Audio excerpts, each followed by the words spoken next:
Hello, and welcome to Mental Health Matters Podcast. I'm your host, Liz Lang, and I'm here with Dr. Mark Burton. In this podcast, we will talk about all things mental health. Thank you so much for joining us.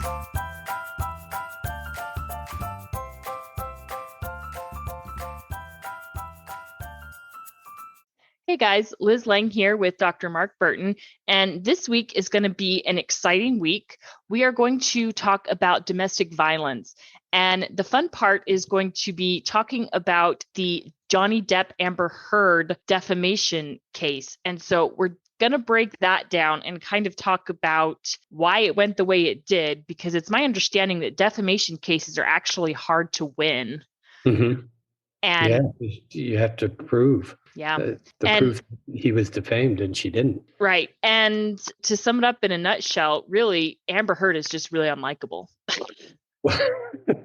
Yes. So I want to say maybe we'll have a little fun with this, but also domestic violence is certainly a serious issue. And we want to talk about that first. And one of the things that's been really disturbing to me is that after the verdict came in, essentially against Amber Heard, she came out and said this is a setback for all women as far as domestic violence cases. And I have a real problem with that because, as we'll talk about, domestic violence mostly perpetrated against women. And in most cases, they're powerless. That's part of the issues. It's really hard for them to get out of that cycle of violence. Amber Heard is not powerless. Mm-hmm. She's got influence, she has media, she has money. And so for her to compare herself to all the other domestic violence cases, I think is really unfair and it's not right. And so I don't think this case has any implications really for the majority of domestic violence cases. Right. So that's the thing that bothered me the most is her statement on that. I agree. Another important thing that I wanted to bring up tonight is that men can, in fact, be victims of domestic violence. That's right. And the stats, I mean, I've got some stats here. Mm-hmm. 1 in 3 women and 1 in 4 men have experienced some form of physical violence by a partner. Now, that's not that far apart. So, I mean, 33% approximately for women and about 25% for men. And so, yes, it does happen. You know, it includes a range of different behaviors, slapping, shoving, pushing, and things that we consider domestic violence. Now, part of the problem when you have a definition, like what is domestic violence? And in the field of psychology, this is a problem in a lot of different areas. For instance, what is abuse? What is sexual abuse? Because you can't get people to agree on the specifics of what that is.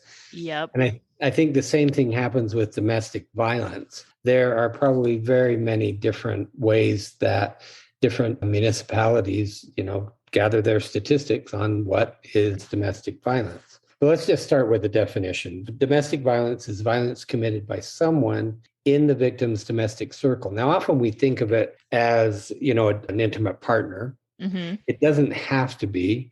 It can be a child. I mean, if a grown, an older adolescent then attacks a parent, that is considered domestic violence. Okay. I think so. Again, it's the definition. What do you want to consider domestic violence? I think that type of abuse often stems, most often stems from the person's need to have power over the other person.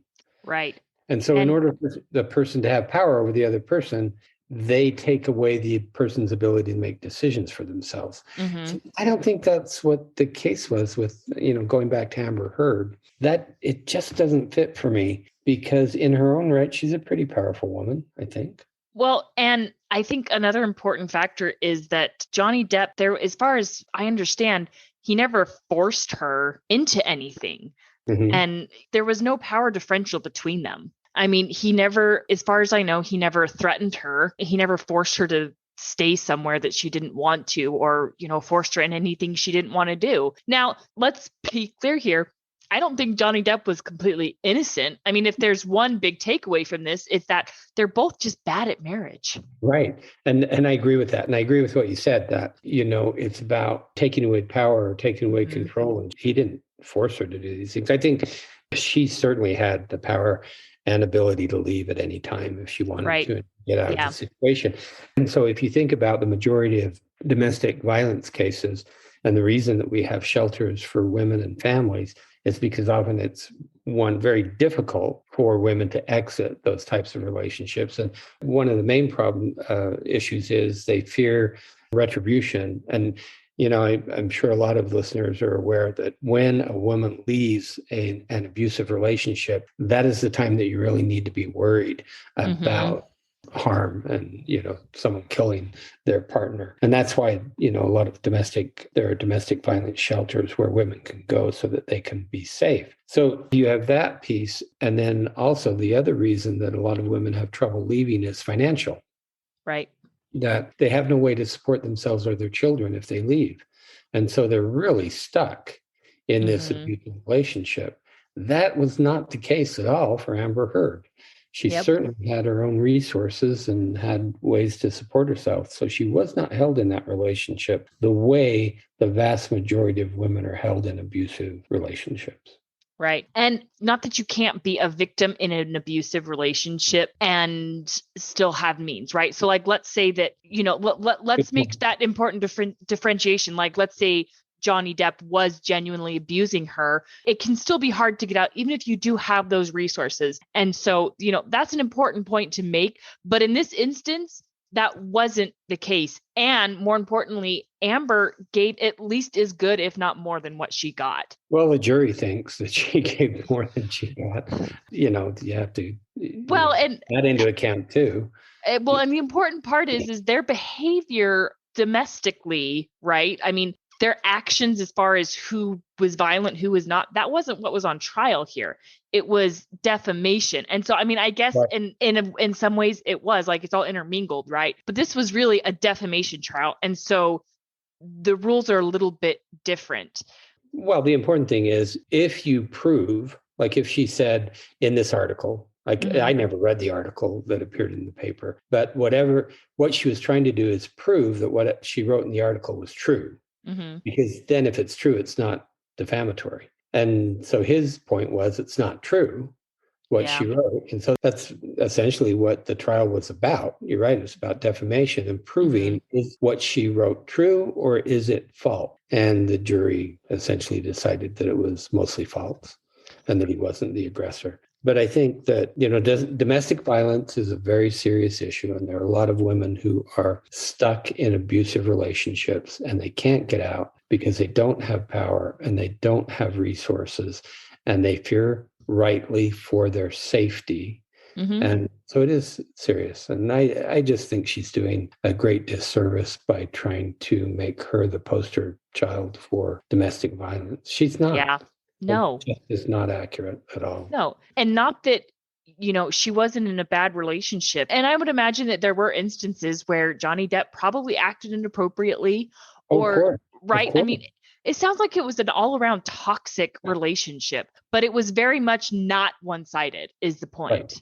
Right. And I don't want listeners to think that either one of us is, in Johnny Depp's camp or Amber Heard's camp. I mean, that's not the case. Yes. We're just trying to, pull apart what happened.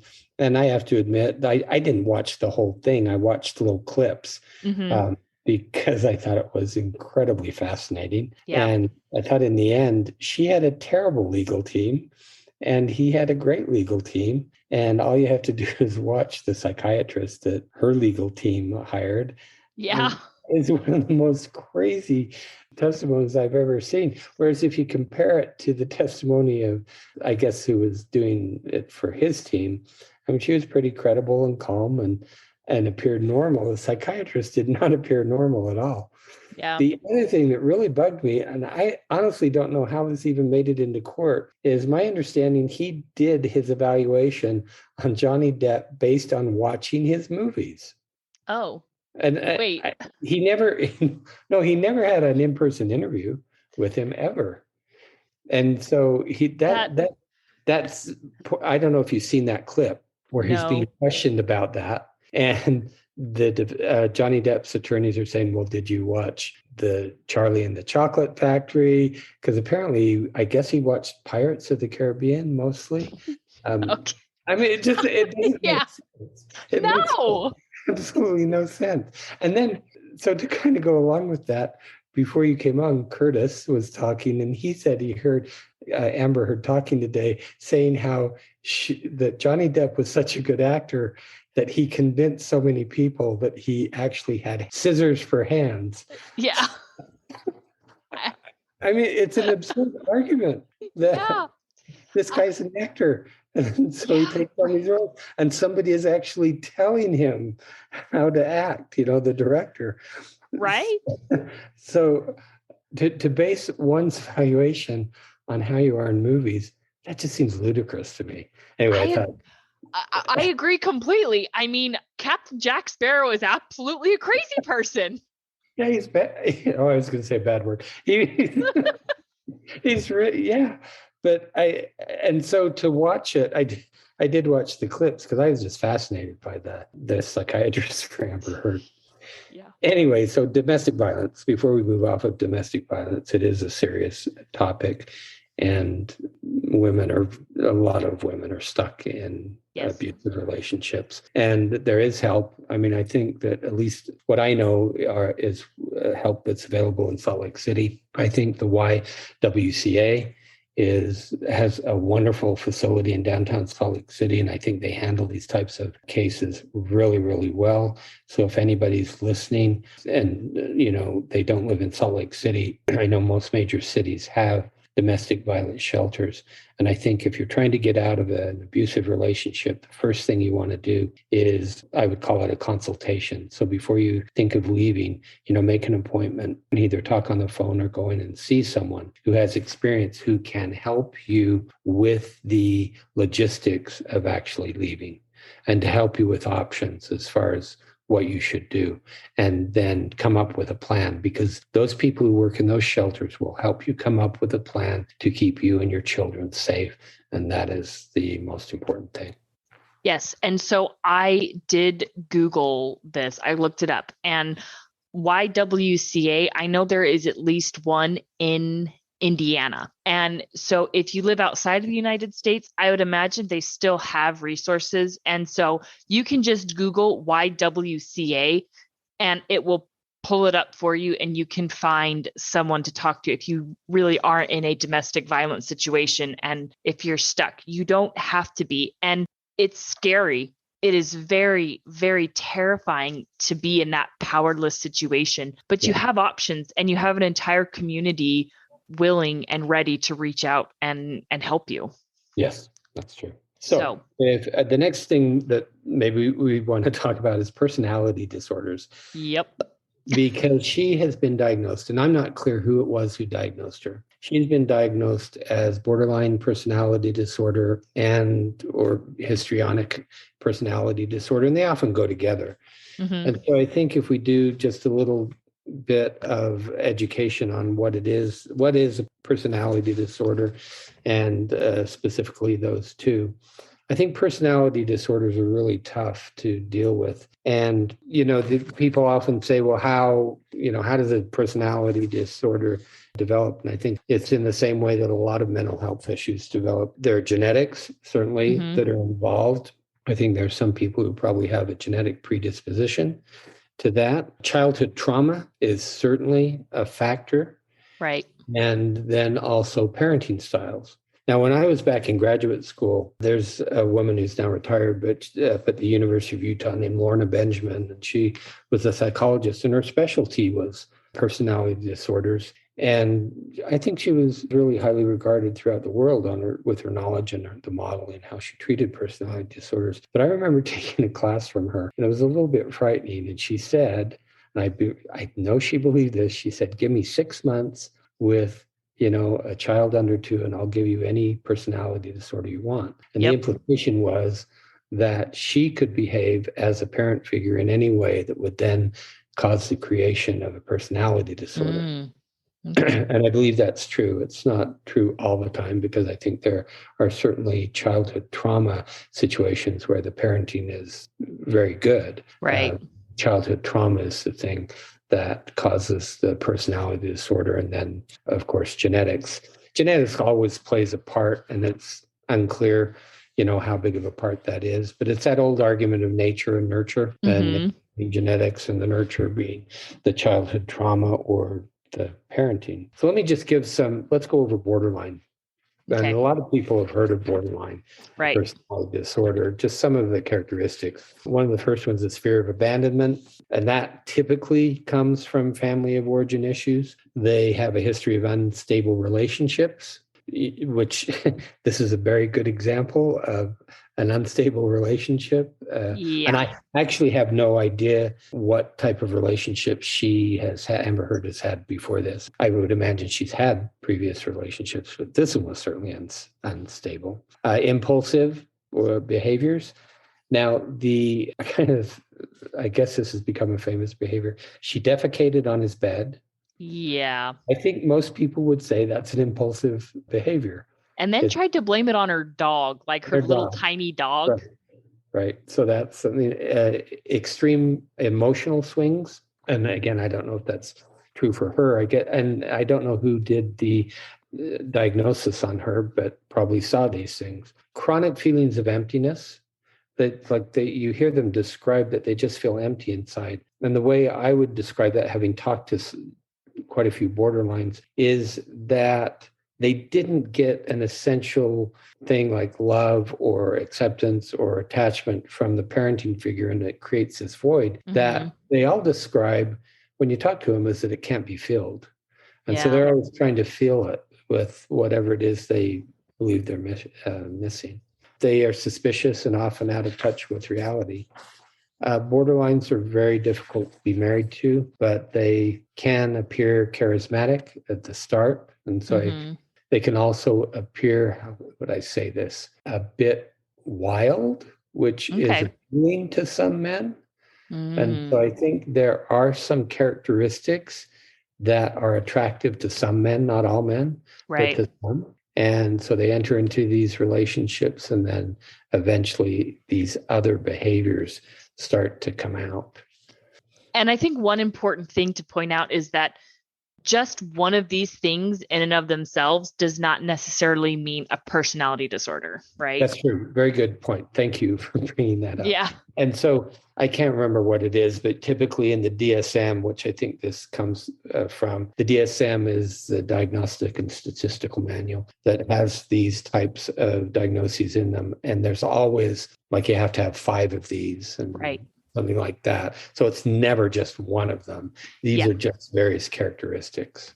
Yeah. Anyone can have any of these problems just by themselves and have a very healthy, normal functioning relationship. But paired together, I mean, that's going to be a very toxic relationship. One of the ones that you missed was self-harm.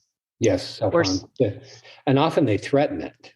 Right. It's a threat of self-harm for manipulation. Yeah, which is really unfortunate. I mean, because self-harm or suicidal behavior is something that it needs to be taken very seriously. And so, I mean, I can't imagine somebody getting much more manipulative than that. And anyone who has dealt with suicidal ideation or self-harm, I mean, that has to feel like an insult if someone uses that as a form of manipulation, because that's a genuine, serious problem that is hard to live with. I agree. It's very hard to live with. And then just following up a little bit more on what you said, that, it's not one characteristic. It's also, all these types of behaviors appear on a continuum, meaning some are mild and then some are very serious. And so it's important to know that if you have these characteristics, but it does not negatively affect your relationship or your life, and then it would never qualify as a personality disorder, because there has to be a very clear disruption in either, your life as an individual or your life as a partner in a couple. And that's true for most mental health issues, is it's got to present a problem in your functioning. Right. Which makes a very good point. I mean, because at some point, I'm sure a lot of us has experienced most of these. I mean, we've all probably experienced fear of abandonment or unclear or shifting self-image. I mean, hello, that's the teenage years, right? And or explosive anger or, extreme emotional mood swings. We all go through those things in our lives. I think that's pretty normal, but it certainly doesn't mean you have a personality disorder. Right. It just means you're a human being with emotions. Right. I agree with that. We've all experienced some of these. That's why it's important to not say, oh, my spouse has this one, so they're clearly borderline. That's not accurate at all. Yes, it's an important distinction. The next one, histrionic personality disorder, and often they go together. Mm-hmm. And here are some of the characteristics. They need to be the focus of attention. Now, this is it's different than being a narcissist, but they want to be the center of attention, and they feel sad or unhappy or underappreciated if they are not the center of attention. They have emotions that shift very quickly, and they tend to be fairly shallow. So what that means is, you can be with them in 1 minute, they're really, really happy, and then the next minute they become really sad. And so they shift back and forth. And it feels like, when you're with them, it feels again like a manipulation. Mm-hmm. And so that is a really big problem, to feel like you're manipulated. They tend to be dramatic. They express themselves in a very dramatic way. That sounds like Amber Heard. And I've certainly treated people who are histrionic. So they can be embarrassing. Mm-hmm. They also, the clothes they wear. Now, this is often, I think statistically, this is still true, that statistically it's more likely for women to be both borderline and histrionic. And the reason I think that's true is that statistically it's more likely that women were abused as children. There's a very strong correlation there. Okay. So, a lot of people think, oh, we're just so unfair, we aren't diagnosing men. But here's the other thing, is more men are being diagnosed with these things now, as the statistics for men and childhood trauma and abuse have started to come up, which is certainly true. So just wanted to put that in there, that with histrionic women, often they'll dress very provocatively and inappropriately. And I've certainly had women that I thought they were dressed inappropriately. Yeah. And it was kind of shocking trying to figure out, okay, what's going on here? Because it throws you off. When you're with them, you have this sense, there's something here that's not quite right. And if you didn't know, say, what histrionic personality was, then you might be thrown off and think, what is going on here? But if you know that histrionic personality, it tends to make sense. In line with dressing inappropriately, they sometimes act inappropriately sexually with a lot of people they meet. They don't need to be attracted to them. That's not it at all. It's just one of the ways that they are inappropriately expressive. And it can be verbally, and it can be sexually, it can be flirty as well. They need that constant approval and reassurance, and they need that instant gratification, and they need to be admired. And I think that's one of the reasons I think they often dress that way or act that way. They want to be the center of attention so that someone says, oh, aren't you great? I mean, that's what they're after, is that. Right. And so one of the things that I was thinking of that I think is important to mention is, just because you have a childhood trauma doesn't mean you're going to grow up with. You bring up very good points. Yes. Thank you. That is exactly right. And I'm sorry I neglected to say that. No, that's okay. Well, because I thought of it, and I've talked about this before openly on the podcast. As a young child, I was about 8 years old, I was molested. And I certainly don't have a personality disorder, and not that it's, it wasn't an issue for me at some points in my life, and not that I didn't have to deal with it, but you can go through a traumatic experience and still lead a healthy, normal life, which has got to be encouraging to a lot of parents out there who maybe have their child has gone through something and they're wondering, what is life going to be like for my child? I'm telling you now, if you get them the help that they need, yes. Children are amazingly resilient, and people are resilient, and you can go on to live a very happy, normal, healthy life and be in a very happy, healthy relationship too. Yeah, thank you. I agree with that. And it's really important to reiterate for our listeners, because you've had a childhood trauma does not mean you have or you're going to have a personality disorder. I think it's all about coping skills And often, I think that these types of personality disorders develop as a coping skill. Mm-hmm. And there's always a reason that we behave the way we do. And often those coping skills that we develop either as a child or an adolescent work very well in that context. But then as we become adults and we go into intimate relationships, then those same coping skills don't work anymore. And I have certainly seen someone who was abused as a child go on to have very toxic, unhealthy relationships. And I can point to it as a direct correlation as to why they are unsuccessful. So, I mean, it definitely can happen. And so I'm glad you brought that up. As far as treatment, just briefly, the best type of treatment for personality disorders is called DBT, which is dialectic behavioral therapy. And in most large cities, there are certainly practitioners of this. I don't do this. I don't think anyone in our group does, but there are many people, say in Salt Lake City, who do. So, and I would guess that's true for most, larger cities, that you're going to find help. But I think that certainly doing talk therapy is okay. It doesn't have the same results, though, as doing DBT. Yeah. Yep. But part of the problem, one of the things with personality, with all personality disorders, is the person often thinks that it's everybody else's issue. They don't take responsibility. It's very hard for them to see that their behavior is an issue. And so trying to get them into treatment is very, very difficult. As witnessed by Amber Heard, who, right, went through this 6-week case. She got caught in several lies, and she still came out and said, what a sad day for women this is, right, which is so unfair. And I'm sure a lot of people had to have felt anger over that and frustration, who are sitting here and thinking, I was in a situation where I was powerless. I was abused. That was not you. Yeah. So this just came out today, going back to the case, because I've often thought her problem was the jury, of course, because for herself and for a lot of personality disordered people, they don't come across well. People don't tend to like them. Mm-hmm. So a juror finally spoke out, and here are the things he said. So this is someone who was actually on the jury, because there's been some talk, and I believe part of the appeal, I don't know if they've officially appealed yet, but I think what her attorney said after the fact was something about social media and how social media played such a big part in the jury and the decision that they made. And so I don't know if that's where they're going to go with that. But here's what this guy said, that he himself didn't have Facebook or Twitter and wasn't influenced by social media. Okay.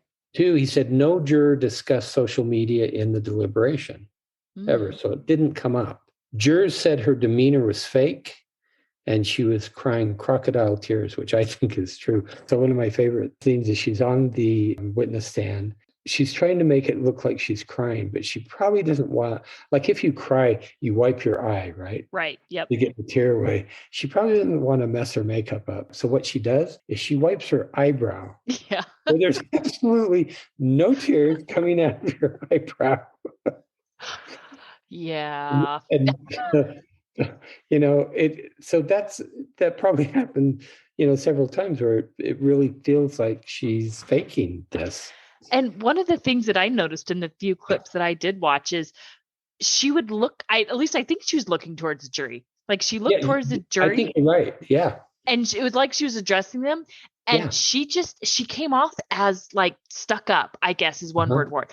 She wasn't an unpleasant person to talk to. I mean, it's just the look on her face on the jury was just very haughty, like, very full of herself. And that's an immediate turnoff for a jury. And I would guess that her attorneys probably told her to do that. Otherwise, because she was on the stand quite a bit, otherwise it doesn't really work. The attorney would say, hey, don't do that. Because I don't think Johnny Depp did at all. No. When he was always looking at the attorney, or I think occasionally looked at the judge, but he was looking at the attorney who was questioning him. And I noticed that too. And there was something that was really off-putting about that. Oh, yeah. I mean, whoever told her to do it was not doing her any favors because it didn't work. No. Then here's the thing that kind of stands out. The next thing this guy said, do you remember she said in her divorce settlement, which I can't remember how much it was, but she said she was going to donate it to 2 places. one was the ACLU, and I can't remember what the other place was. And so she actually never made the donations. And she got caught in the lie because that was saying, did you actually make these donations? And she kept saying yes. And it was just a play on words until finally it was, no, I haven't made these donations. And so he says the donations debacle had lasting effect on her credibility, especially since she bragged about it on a TV show. I guess there was another TV show that she had, in the divorce settlement, I didn't take any of this money. I gave it away. When in fact, she never gave it away. And so again, caught in a lie. And at least according to this guy, that had a lasting effect on her a negative effect on her credibility. And then finally, what this guy says, they don't think Johnny was perfect. Obviously, he was not. I mean, he's got quite a drug problem. That came out pretty clearly, and I don't think he denied that. They say he wasn't perfect, but they don't believe he was the aggressor. And so, in the settlement, that's what the jury thought. They awarded $10 million to him and $2 million to her. They also awarded $5 million in punitive damages, which in the state where the case was held, there's actually a limit. He's not going to get the $5 million in punitive damages. It's capped at, I think it's like $350,000. So, he gets $10 million, $350,000. She gets $2 million. Now, a lot of people are saying this is terrible because it's going to bankrupt her, which is sad, but she shouldn't have done this. Yeah. She shouldn't have written this. Well, she actually didn't write the letter either, or the article. The ACLU, it's acknowledged that they were the ones who wrote it, and then she put her name to it. Right. What a mess that was. Well, and so I didn't follow the case like really closely. Like I didn't watch all of it, right? I mean, it was 6 weeks. Right. But kind of my impression of at least the point of the case was for Johnny Depp to regain credibility.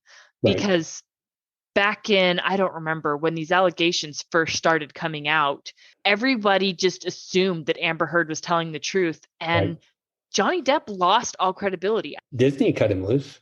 Right. And so did Warner Brothers because he had just landed this really big role in the Fantastic Beasts movie, playing a critical character, and they recast him or they kicked him out. They cut ties with him because he was labeled a wife beater. And so that's what I thought it was about to begin with, was the fact I thought that's what the whole trial was initially, was because he couldn't get work. And so if nothing else, he's regained credibility because I think he's still probably, I don't know how volatile he is to work with or not, but he's no longer labeled a wife beater is really what it comes down to. And I don't know if that translates into him getting work with other studios, but you're right. The effect of the article was it took away his livelihood. Yeah. And so I think that's why he brought the suit, was to challenge that. And in fact, he was successful in saying, no, he wasn't the aggressor. They say they're going to appeal it. And when you appeal something, that certainly you don't retry it. You say there were these errors, but I can't imagine that they'll have any success with that. But the takeaway from this, I think, is domestic violence is real. Yes. She had power. She wasn't powerless. And personality disorders often are very unlikable, and she didn't come across well to the jury at all. And men can be victims too. Men can be victims, and men can also have personality disorders. I've certainly seen borderline men, so it's not that they don't exist. And sadly, I think that the incidence of having males be diagnosed with personality disorders is probably going to go up, mainly because of the childhood trauma issue, which is right. And that's another societal problem that I wish we could tackle. But, it happens. It's very sad. Yeah. Honestly, though, if I were in Johnny Depp's shoes, I wouldn't have cared one way or the other if I won or lost the case, right? Because, he achieved what he needed to. He got his reputation back, at least, maybe. I hope. There's some vindication that she lied. Yeah. She lied about, she was caught in lies. Yeah. About many things. So Hollywood just seems toxic in general. Oh, it is. That could be a whole another issue. You wouldn't want to be married to either one of these people, I wouldn't think. No. I mean, you've got someone, who's unstable, Amber Heard, and you've got someone who's got a severe drug problem. I mean, neither one of them would be great to be married to. So in a way, they kind of deserve each other. But it also, here's the thing that makes sense. Personality disorders are going to go for, vengeance and retribution. And she tried to do that, and she's not going to get it. Yep. Just not going to work. And I think that's her mistake, because she wrote this article. She should have left well enough alone and either kept the divorce settlement or given it away. And then they could both get on. Yeah. I mean, this whole thing could have been avoided. Yes. Yeah. I mean, and honestly, she came off looking a whole heck of a lot worse than Johnny Depp. So, yeah. Well, she did. And, they brought Kate Moss in, and I don't know how long Kate Moss and Johnny Depp were in a relationship, but Kate Moss's testimony was that he was never violent with her. Yeah. And you've said this before, the best predictor of future behavior. Yep. Yeah. So, I think that was. So I will have a link to the YWCA in our show notes in case anyone does need that. And next week, we are going to get into a listener story, and it is going to be insecurities in relationships. So we will see you all next week for that. Have a good week, everyone. Have a question for Dr. Burton? How about a topic you'd like us to cover? Send us an email at mentalhealthpod21@gmail.com. This podcast was produced and edited by Liz Lang. Music is by Audio Lounge.